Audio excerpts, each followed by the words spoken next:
სოციალურად დაუცველ პირთა მომსახურების ცენტრი მოქალაქეთა თანადგომა ბენეფიციარებისთვის განსხვავებული საახალწლო პაკეტის დარიგებას გეგმავს. ორგანიზაციის წარმომადგენლის დავით მუნჯიშვილის ინფორმაციით, სასაჩუქრე პაკეტს ყველა ბენეფიციარი მიიღებს. ამჟამად გურჯაანის ფილიალში არის 300 ბენეფიციარი. კაჭერეთში ყავს 100 ბენეფიციარი.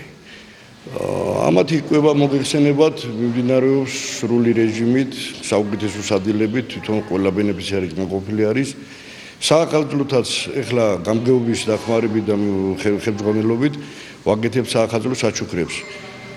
თითოეული საჩუქარი დაახლოებით 60 ლარამდე აღწევს, ეგეც მიზერული თანხები არის, მაგრამ საუკეთესო პაკეტი შედგება, როგორც გვაქვს ჩამონათვალი.